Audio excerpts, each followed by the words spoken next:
औज़ुबिल्लाहिमिनश्शैतानिर्रजीम बिस्मिल्लाहिर्रहमानिर्रहीम। अस्सलाम वालेकुम। आप देख रहे हैं उर्दू एस्ट्रोलॉजी और मैं हूँ एस्ट्रोलॉजर अलमास यूनुस।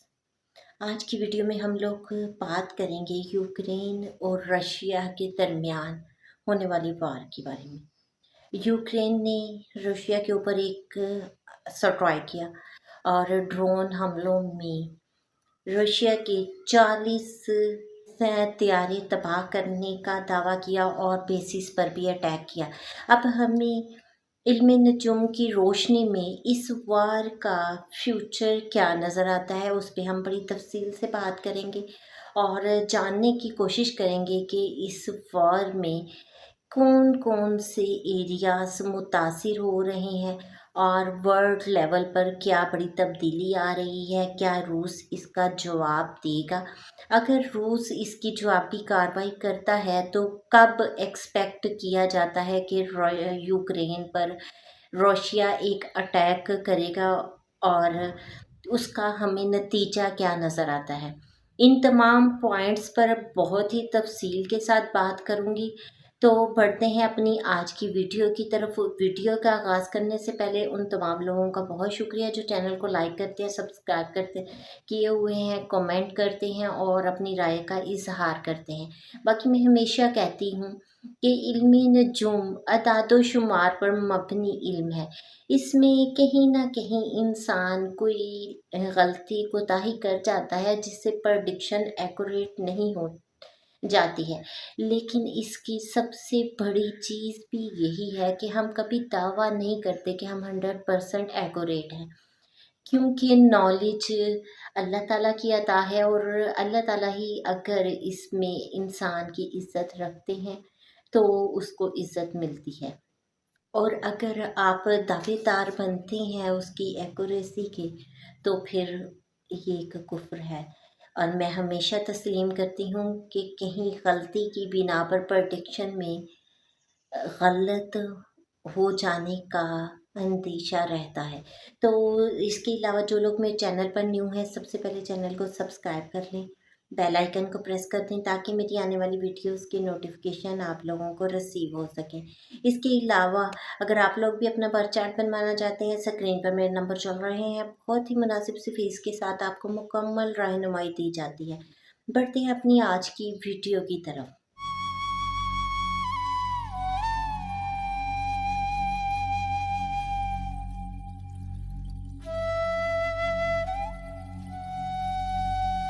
यकम जून 2025 को यूक्रेन ने रशिया पर एक अटैक किया और उस अटैक के नतीजे में यूक्रेन का दावा है कि उन्होंने रशिया के बहुत 40 के लगभग त्यारों को तबाह कर दिया और एयर बेसिस पर अटैक किया। इसके अलावा न्यूज़ में ये भी सुनने में आया कि रशिया के 2 ब्रिज जो हैं वो डैमेज हुए हैं, जिसके नतीजे में वहाँ पर हलाकतें हुई। तो खैर इस यूक्रेन और रशिया के तनाज़े को देखा जाए तो ये काफ़ी अरसा से चल रहा है और 2022 में इसने एक पीक पकड़ा था। वहाँ से स्टार्टिंग दोबारा से नए सिरे से हुआ था, जो कुछ अरसा के लिए जंग टल गई थी। अब देखा जाए तो यूक्रेन को नेटो सपोर्ट कर रहा है और ये तनाज़ा जो है बहुत से ममालिक की मुदाखलत से इसको रोकने की कोशिश की गई और ट्रंप ने भी इसको रोकने के लिए एक कदम उठाया और उसके एवज़ अगर ये रुक जाता है तो उसके एवज़ मदनियात की डील की थी कि जो अमेरिका है कुछ मादनियात का पार्ट लेगा। तो लेकिन अमेरिका अब बैक फुट पर इसके लिए इक़दामात उठा चुका है, स्टेप ले चुका है। रिसेंटली अगर देखा जाए तो ईरान और चाइना ने इसकी मज़म्मत की है और चीनी सदर का कहना है कि ये नेटो की बहुत ज़्यादा मुदाखलत और स्ट्रिक्ट पॉलिसीज़ की वजह से ये जंग बढ़ रही है। रूस को अगर देखा जाए तो रूस एक बहुत ही पावरफुल कंट्री है और रूस के पास दुनिया में सबसे ज़्यादा एटॉमिक वसाइल हैं।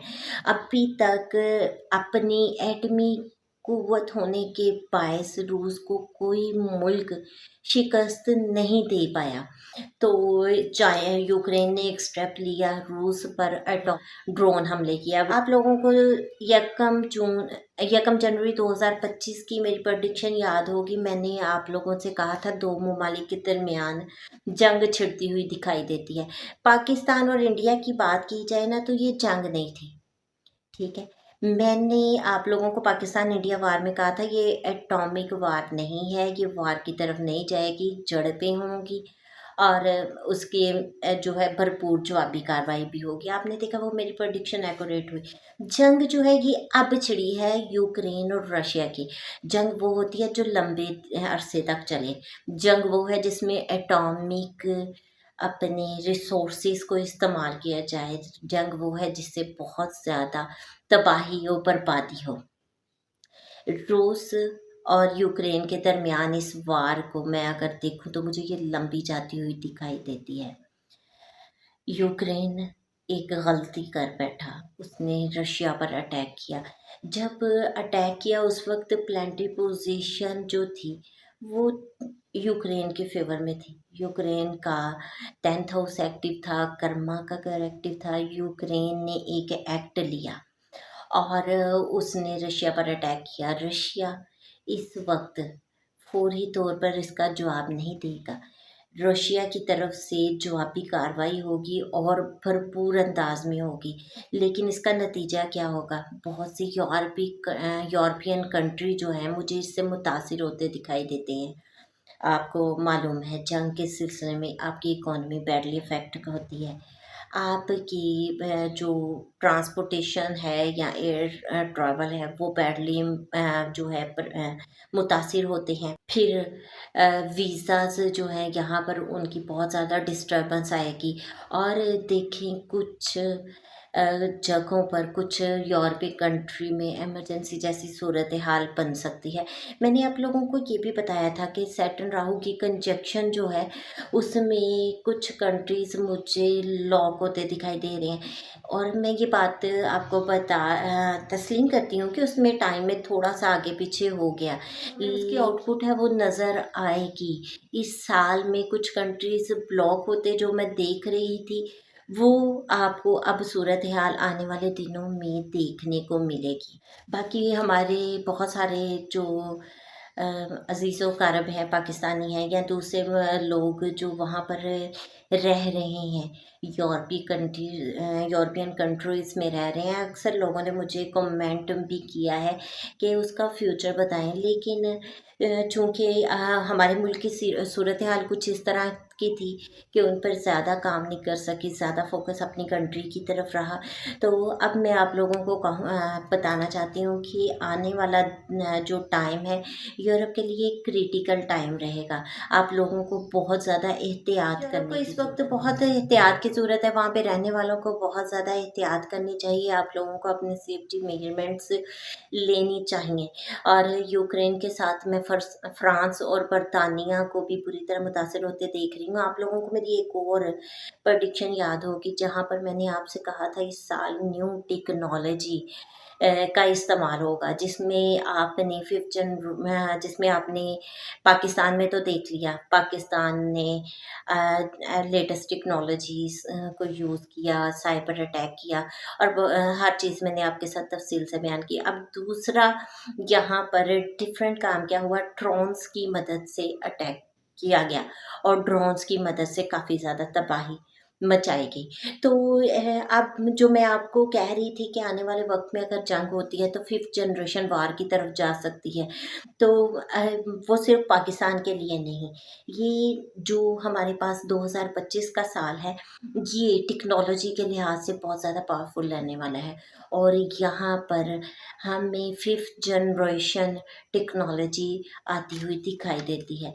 तो अब मेन बात ये है कि यूक्रेन ने तो अटैक कर दिया, रशिया उसको किस तरह से लेता है और कब जवाबी कार्रवाई करता है। तो आप लोगों के साथ बड़ी तफसील के साथ मैं इसको भी शेयर कर देती हूँ। मैंने आपको बताया था कि यूक्रेन का 10th हाउस एक्टिव था, उसने कर्मा किया। 11 हाउस में भी फिर भी वो कहीं ना कहीं उसकी फेवर में चला जाता है। यूक्रेन का अगर मैं रूस का अगर टाइम देखूँ तो मुझे जुलाई और अगस्त रूस के लिए बहुत ज़्यादा अच्छे दिखाई देते हैं, जिसमें अगस्त का महीना बिलखसूस ही रूस बहुत ज़्यादा पार में दिखाई देगा। जबकि यूक्रेन की तरफ से अगर देखा जाए ना तो अगस्त के बाद मिड हाफ के बाद जो टाइम स्टार्ट होता है वो यूक्रेन के लिए काफ़ी ज़्यादा क्रिटिकल टाइम रहेगा। तो वैसे तो जुलाई और अगस्त के माह में कुछ भी हो सकता है, लेकिन बिलखसूस अगस्त के मिड के बाद का जो टाइम है वो यूक्रेन के लिए काफ़ी ज़्यादा क्रिटिकल रहने वाला टाइम है। तो यहाँ पर इन टाइम्स में हमें कुछ ना कुछ आउटकम्स वो मिलते हुए दिखाई देते हैं। बाकी ये एक मुख्तसर सी वीडियो है जिसमें मैंने इसके बारे में कुछ चीज़ें तफ़सील से बयान की। उम्मीद करती हूँ वीडियो आप लोगों को पसंद आएगी। इससे रिलेटेड जो भी क्वेश्चन है आप मुझे कमेंट कर सकते हैं। इस वीडियो के साथ ही मुझे इजाज़त दें। अपना और अपने प्यारों का बहुत सा ख्याल रखिएगा और मुझे भी दुआओं में याद रखिएगा। अल्लाह हाफ़िज़।